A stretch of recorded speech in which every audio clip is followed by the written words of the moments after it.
Confession, I used to hate pivot tables.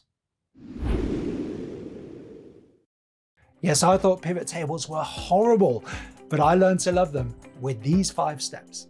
So download the download file and let's change how you feel about pivot tables in just a few minutes. Now, to get started with a pivot table, there's a funny thing I like to do, which is actually to print out the data set. And I like the physicality of it. It allows you to literally get to grips with the data. And from there, you can highlight the important columns and get rid of the ones we don't need. Yes, mark the ones we can ignore. So we're interested in postcode and department, and we're most interested in commute time, so that gets 2 ticks. So we've dealt with the columns. From there, we want to think about questions that we want to answer with the pivot table. And once again, write these down. Start with something really simple. So people in postcodes further away have longer commutes. That's kind of intuitive, isn't it? And then something more advanced. So why do people in certain departments have longer commutes? And that question, it's about a relationship, a correlation between 2 columns. So this is the way to get started with pivot tables. Understand which columns are important and which ones you can ignore, and the questions that you're trying to answer. So the concept is clear now, but we haven't actually created a pivot table. So let's jump in at the deep end and create one, but the right way. So how can we quickly and fearlessly create a pivot table? Let's get into the Excel file. We're going to start by selecting all the data, Control-Shift right, Control-Shift down. I recommend you format your data as a table and name the table. With that done, the data selected, we go to Insert, Pivot Table from Table Range. Because we've pre-selected our table and it's named, we can see the table name appearing here. I recommend a new worksheet. We're going to see why in just a second. So we can go ahead, hit OK, and this is it. Yes, this is my nemesis. Is the pivot table interface. But because we know which column headers we're working with, it's a lot easier. So let's go ahead and just tick those columns. So we had a question about department. So I'm just going to tick department. We had a question about commute time. Commute time is the data we're most interested in. Let's go ahead and tick it. And then finally, postcode group at the bottom. We're interested in the postcodes. We're going to tick that as well. Now, these helper columns, I've misspelled some of them as Hepler columns. We're going to talk about why we need those later. So suddenly we've got something resembling an analysis. In my head, I've done my visualization. I'd like to see the department in the rows and the postcode group in the columns. So that preparation paying off here. And I can see we've got something resembling a table. What might you want to do? Simple things you might want to do to begin with. Well, you can sort the data here. You can sort it whichever way you want to do. That kind of thing is fairly simple. Filtering the data is also possible, but we're going to see later a much better way, an easier way to filter the data. So this is how to get started with pivot tables, but don't stop here. You've got to play. So go ahead, get rid of any fear you might have of this interface. Go ahead and select a few more column headers, drop them in, drop them wherever you like, get used to moving these around. If you break this, it doesn't matter. It doesn't matter because this is a separate sheet in the file. You can just go ahead, maybe don't do this yourself, but you can just go ahead, delete the sheet and get back to where you started. This is step 2, and this is how to create a pivot table in the file. So we've perhaps got over the initial anxiety of pivot tables, but now's the time to actually get some analysis, get some insights whilst keeping the stress levels down. So now can we get the pivot table doing something useful for us? Let's get back into the Excel file. So I'm going to simplify. I'm going to get rid of postcode because it looks kind of complicated to analyze. And let's just deal with 2 variables to begin with. So the commute time and the department. So from here, we need to get the commute time in the columns too.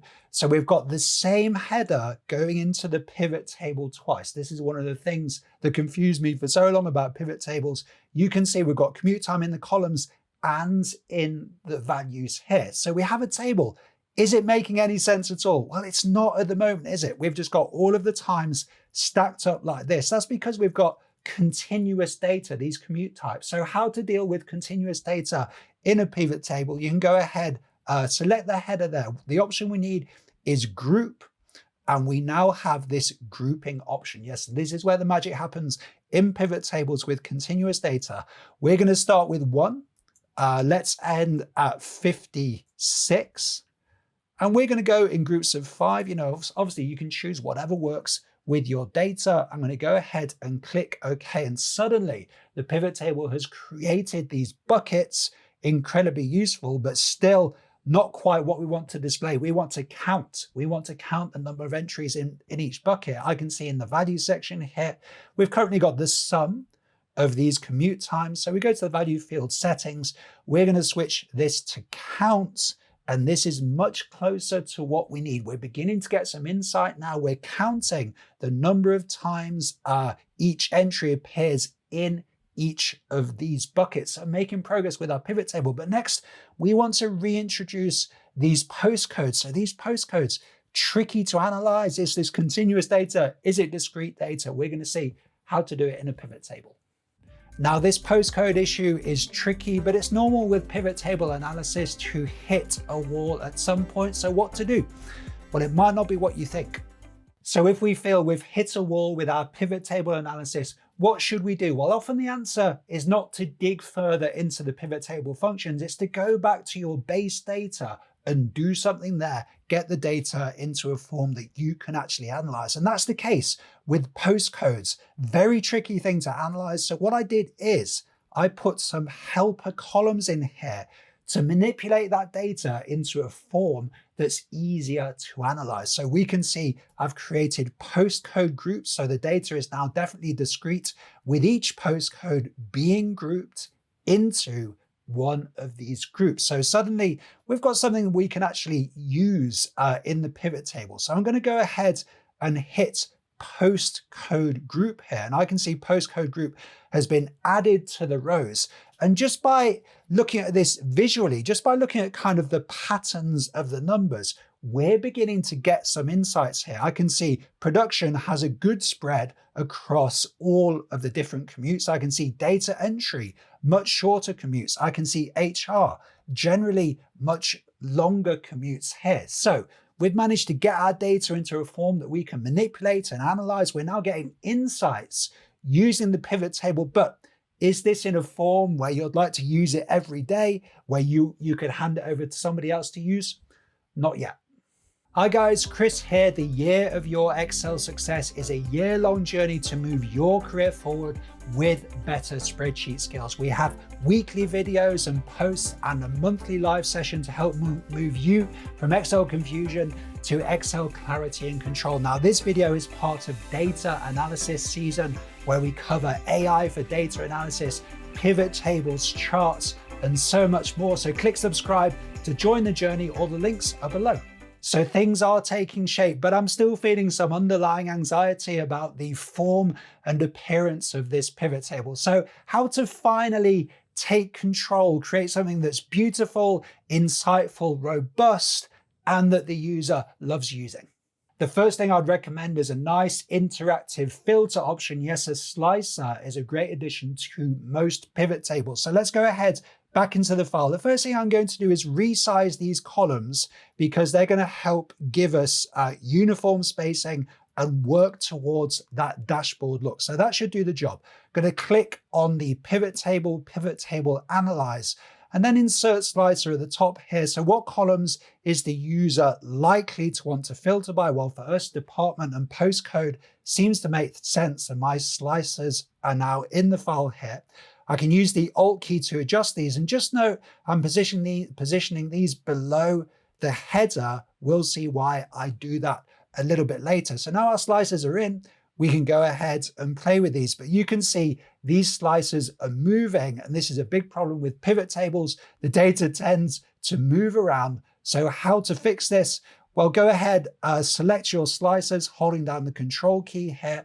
I'm going to right click, size and properties, and then go to don't move or size with cells down at the bottom here. And this should effectively fix our slicers. And I can go ahead and see these slicers are now much more consistent in their positioning.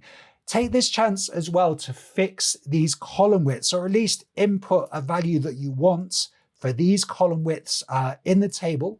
So I'm going to go ahead and input 5 for these column widths. And suddenly everything's looking a bit more consistent. This has given us a bit more room. So I can go ahead, reposition our slices, holding down the Alt key here.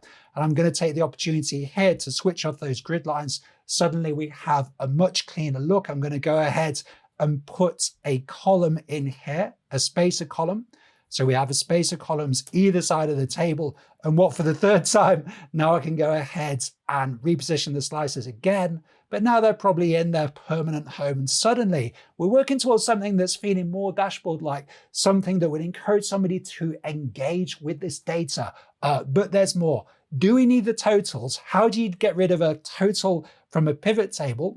We can right-click, go to pivot table options, totals and filters here. I'm going to retain the total at the bottom, but the total on the right-hand side, it's using up really valuable real estate. So I'm going to go ahead and get rid of that one. So we have more clutter on the dashboard here with these filter options that are now redundant because we have our slices in. So I'm going to right-click again, go to pivot table options. How do we get rid of those filters? We can go to display, and then we will go to display filter drop-downs. No, thank you. We can click OK, and we're gradually reducing clutter. And once again, we can now move our slices across. Alt-H-F-D-O on the Windows PC puts me into select objects mode. I can then hold down the Alt key, and we're gradually making better and better use of this space and moving towards a really nice dashboard feel. So what else can we do? Readability I'm concerned about here. What do we mean by readability? Can people read across and understand which postcode these entries actually relate to? This is a common problem with the default pivot table options. So I'd recommend you go for something in here, something that gives us a better degree of readability. I think this is a really nice option. It fits with our blue color scheme, and we can now read across these rows. We're building readability into our pivot table. Finally, this title at the top, do we need this title here? It doesn't mean anything. I use this space for a general title for the analysis here. We should be able to edit it at the top. So I'm just going to say commute times up here. For me, that's nice and simple. That does the job. So we're moving towards something that's robust, it's not going to change in appearance, and it's usable. Final power tip here would be to select on a cell. And did you know you can do this with a pivot table? Select on a cell, right click, and if you click show details, it's going to give you a list of all of the entries relating to that cell. That's our final tip today. These 5 steps help me love pivot tables. I hope they help you love them too. So we've learned how to love pivot tables in 5 easy steps. If you're following the year of your Excel success, don't forget to subscribe. And if you're thinking, what role should AI play in Excel data analysis these days, that video is right here.